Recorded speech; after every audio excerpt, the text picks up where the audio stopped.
Hello friends, my name is Kaushik Kumar. आज से हम एक और न्यू प्लेलिस्ट ऐड कर रहे हैं जिसका नाम है फाइनेंशियल फंक्शन। फाइनेंशियल फंक्शंस को हम एक एक करके समझेंगे। फाइनेंशियल फंक्शंस में जितने फंक्शंस यूज होते हैं उसे एक एक करके सिंगल वीडियोस में हम आपको समझाएंगे और डिटेल वे में एक एक फंक्शन को समझेंगे। ऐसा नहीं कि एक ही वीडियो में सारा चीज हमने बता दिया, ऐसा नहीं करना। एक एक करके सिंगल वीडियोस में समझाएंगे कि कौन सा फंक्शन किस चीज में काम आता है, ठीक है। और जो हमारे बेसिक फंक्शन की सीरीज चल रही है वो तो चलती रहेगी, प्लस इसमें आप फाइनेंशियल फंक्शन को साथ साथ कवर कर सकते हैं, ठीक है। तो फाइनेंशियल फंक्शन में बहुत सारी चीजें यूज आती है और इसी में एक हमारा टैब ऑप्शन है डेटा टैब, जिसमें व्हाट इफ एनालिसिस आता है, वो भी इसमें यूज होता है। वो भी हम धीरे धीरे आगे चल के समझेंगे। तो सबसे पहले फाइनेंशियल फंक्शंस को डिटेल वे में समझने के लिए आपको शुरू से लेकर लास्ट तक पूरी वीडियो देखनी पड़ेगी, तभी आपको सारा चीज समझ में आएगा, ठीक है। तो चलिए स्टार्ट करते हैं आज का टॉपिक। देखिए फाइनेंशियल फंक्शन, तो फाइनेंशियल फंक्शन में सबसे पहला जो आता है हमारा वो आता है पीएमटी, जिसे आप पर मंथ टेन्योर भी बोल सकते हैं या फिर ईएमआई भी बोल सकते हैं, ठीक है। तो इसका काम क्या होता है, तो देखिए यहां पे पहले लिखा हुआ व्हाट इज पीएमटी फंक्शन। तो पीएमटी फंक्शन क्या करता है, देखिए the Excel PMT function calculate the constant periodic payment required to pay off और partially pay off a loan और investment with a constant rate interest rate over a specified period, ठीक है। वो भी आगे और अच्छे से समझ में आएगा, जब मैं एग्जांपल्स आपको करवाऊंगा तो और अच्छे से समझ में आने लगेगा, ठीक है। बेसिकली मैं पहले समझा देता हूं कि व्हाट इज पीएमटी फंक्शन। तो पीएमटी फंक्शन क्या करता है कि जब आप कोई लोन लेते हैं तो एक स्पेसिफाइड पीरियड दे दिया जाता है कि इतने टाइम में आपको ये सारा अमाउंट वापस करना है, रिटर्न करना है जहां से आपने लोन लिया है, ठीक है। बेसिकली फाइनेंशियल, तो फाइनेंशियल का मतलब क्या हुआ, कोई भी वित्तीय संस्थान जहां से आप क्या लेते हैं, कोई लोन लेते हैं, ठीक है, या फिर लोन नहीं, या फिर आप कोई सामान ईएमआई पे खरीदते हैं तो वहां पे भी क्या होता है, पीएमटी की जरूरत पड़ जाती है, ठीक है। तो पीएमटी का जो सिंटैक्स होता है वो ये होता है equal to PMT rate NPR PV comma FV comma type. तो इस तरीके से ये इसका फंक्शन आर्गुमेंट होता है, ठीक है। तो एक एक को समझते हैं कि क्या क्या बोलते हैं इन्हें। तो सबसे पहले फंक्शन आर्गुमेंट को समझने के लिए सबसे पहला क्या है, रेट। तो रेट में क्या बोला गया, द इंटरेस्ट रेट पर पीरियड। तो रेट क्या होता है हमारा, इंटरेस्ट रेट होता है पर पीरियड के हिसाब से, ठीक है। उसके बाद एनपीआर, एनपीआर का मतलब होता है the number of period over which the loan और investment is to be paid,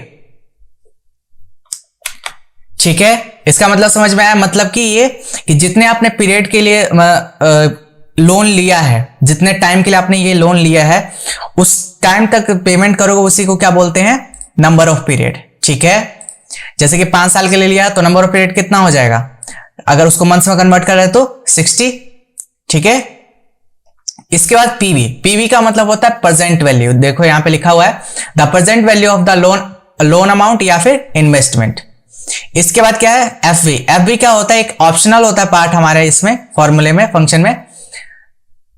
इसका हम बेसिकली यूज जल्दी करते नहीं है, लेकिन हाँ इसका अगर हम सेपरेट यूज करें तो वो हम समझाएंगे। ये सारे फंक्शंस हम आपको समझाएंगे, रेट एनपीआर सारे फंक्शंस अलग अलग यूज करके हम समझाएंगे आपको, ठीक है। जहां पे इसका यूज होगा वहां पे हम आपको करके भी दिखा देंगे, ठीक है।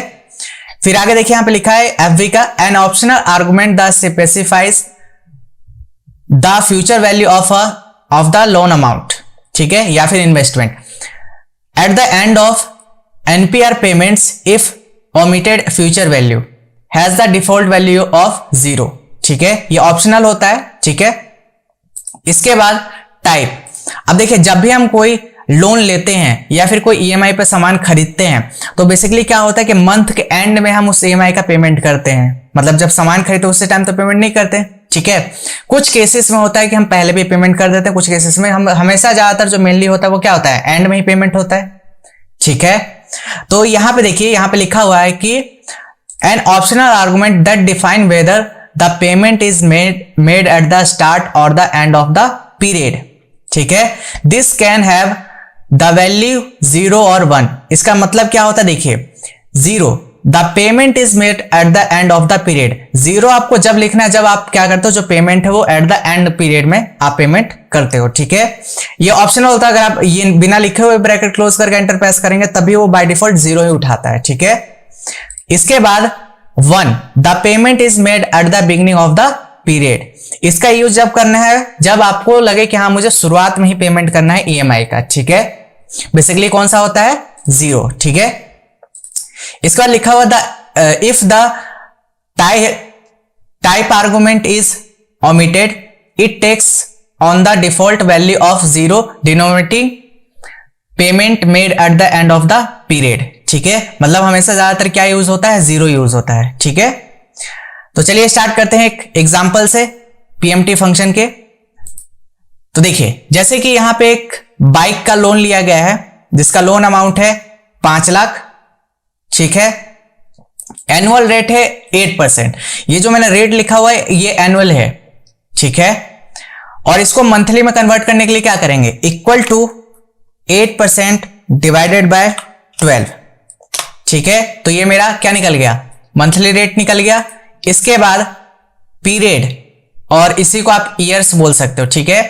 तो यहां पे हमने 5 साल के लिए लिया है, ठीक है। तो इसको मंथली कन्वर्ट करने के लिए क्या करेंगे, equal to this cell into 12, ठीक है।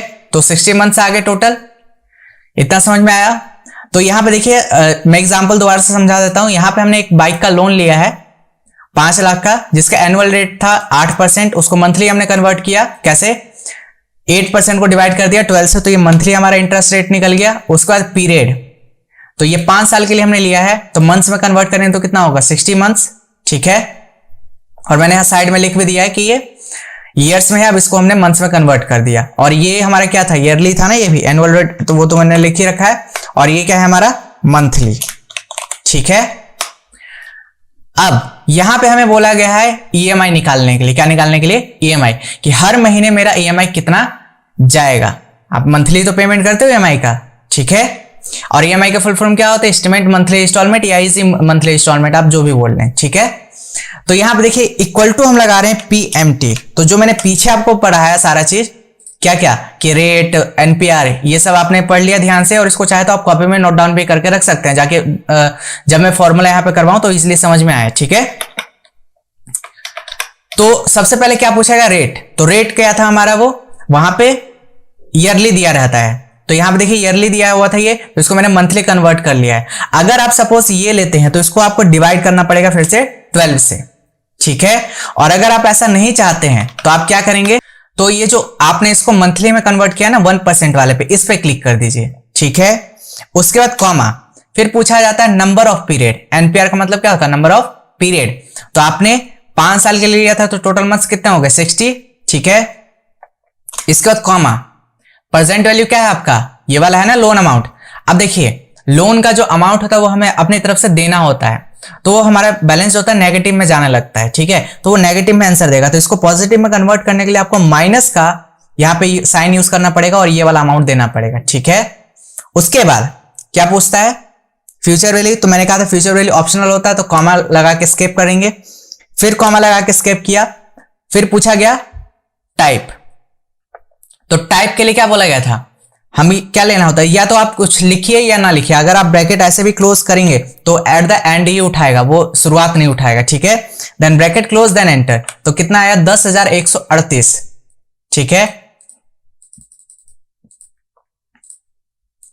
तो ये आपका मंथली इंस्टॉलमेंट जाएगा, तब जाके आप 60 महीने में ये पूरा पैसा जो इनका लोन का अमाउंट है और इंटरेस्ट है वो आप पे कर पाएंगे, ठीक है। अब ये जो पीएमटी निकला है ये भी ध्यान में रखिएगा कि जो पीएमटी निकला है हमारा, इसी में हमारा इंटरेस्ट भी ऐड है और क्या रेट, इसमें और क्या ऐड होता है हमारा, इंटरेस्ट प्लस प्रिंसिपल अमाउंट। क्या है, प्रिंसिपल अमाउंट, ठीक है। इसमें हमारा क्या रहेगा, इंटरेस्ट और प्रिंसिपल अमाउंट दोनों ऐड होता है पीएमटी में, ठीक है। तो अब ध्यान से देखिए यहाँ पे ये जो कितना है हमारा 10,138 रुपए। अब देखिए यहाँ पे मैंने क्या करा था, यहाँ पे टाइप टाइप यहाँ पे पूछ रहा था मुझसे, तो मैंने यहाँ पे कुछ नहीं दिया, तो इसने क्या एट द एंड उठाया था। अब अगर मैं यहाँ पे 1 लिखता हूं तो अब जरा देखिए इसका कितना अमाउंट आया। अब कितना आया? 10,071 रुपए, है ना। लेकिन पहले कितना आ रहा था? 10,000 कुछ रुपए आ रहे थे। अब जरा देखिए दोबारा से, पहले मैं एक काम करता हूं, इसको कॉपी करके दूसरी जगह रख लेता हूं, ठीक है, और इसको मैं पेस्ट एज वैल्यू कर दूंगा ताकि फॉर्मूला चेंज हो तो कोई दिक्कत ना हो, ठीक है। 10,071 आया, ये क्या है? बिगनिंग में, किसमें है? बिगनिंग में, ठीक है।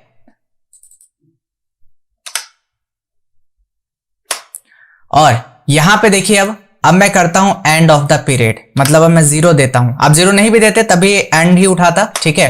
तो इसमें कितना होगा? 10,138, तो दोनों में डिफरेंस दिख गया, ठीक है। अगर आप बिगनिंग में पे करेंगे तो इतना आपको पे करना पड़ेगा, इंटरेस्ट प्लस प्रिंसिपल अमाउंट मतलब ईएमआई, और जो अगर आप एंड में पेमेंट करेंगे तो आपको इतना पेमेंट करना पड़ेगा, ठीक है। तो दोनों में डिफरेंस समझ में आ गया, क्लियर। तो ये हमेशा ध्यान में रखिएगा कि जो हमारा पीएमटी निकलता है उसमें इंटरेस्ट रेट और क्या होता है? प्रिंसिपल अमाउंट दोनों ऐड होता है, ठीक है। अब देखिए, अब हमें एक चीज और चेक करना है कि हर महीने हमें कितना पेमेंट करना है। तो आपको पता है कि जब भी हम कोई सामान ईएमआई पे खरीदते हैं तो हर महीने का जो ईएमआई जाता है वो हमेशा सेम जाता है उतने महीने तक, है ना, तभी तो पूरा अमाउंट पेमेंट हो पाता है।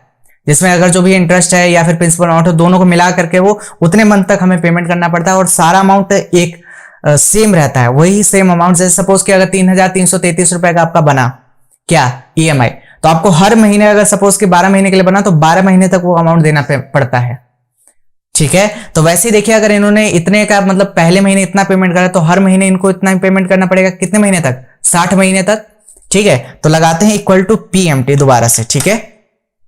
सबसे पहले क्या पूछा गया? रेट।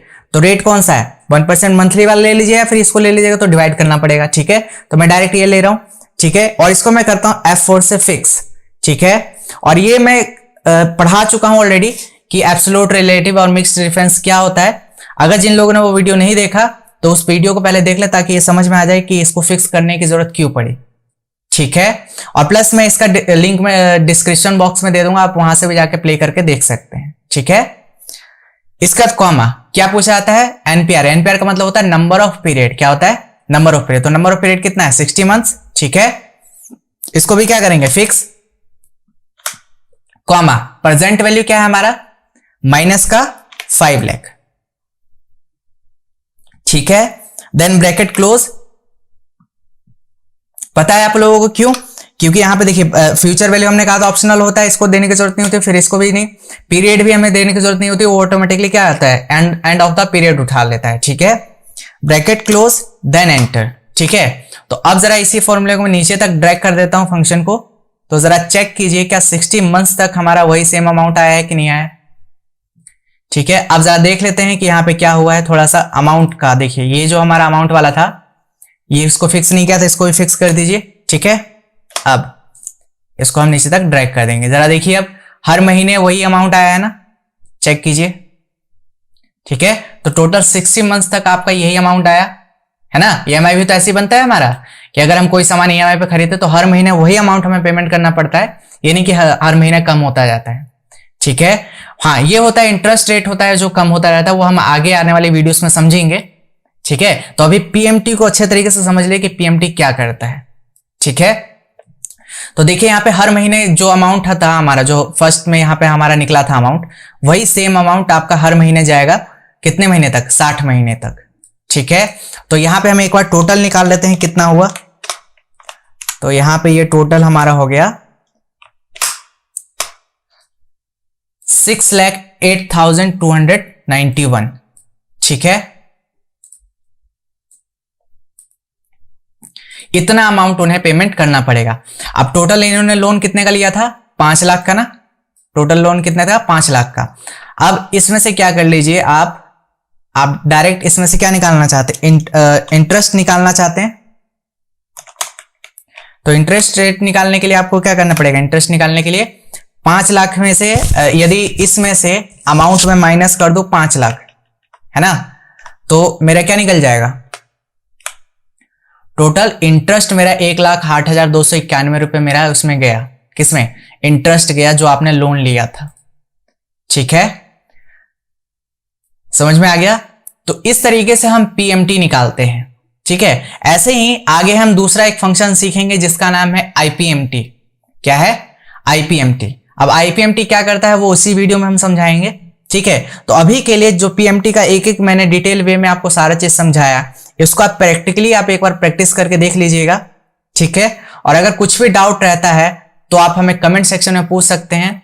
और अगर आपको ये सारा टॉपिक्स अच्छे तरीके से क्लियर हो चुका है तो आप इसी तरीके से एक कोई दूसरा कोई एग्जाम्पल उठाइए और उसे आप हमारे YouTube के चैनल पे जाकर के आप अबाउट में जाइएगा, वहां पे एक जीमेल आईडी दी गई है, उस मेल आईडी पे आप अपना एक खुद का बनाया हुआ एग्जाम्पल आप हमें उस मेल आईडी पे मेल कर सकते हैं। ठीक है, मैं चेक करूंगा और उसके बाद मैं उसका रिप्लाई भी आपको दूंगा। ठीक है, तो पीएमटी मैंने आपको सारा डिटेल वे में समझाया है, ऐसा नहीं कि एक भी पॉइंट छोड़ा है, मैंने एक एक पॉइंट अच्छे तरीके से समझा दिया आपको। और फिर भी कुछ भी डाउट रहता है तो आप हमें कमेंट सेक्शन में पूछ सकते हैं। और अगर आपको ये वीडियो अच्छी लगे तो इसे लाइक, शेयर एंड कमेंट करना ना भूलें।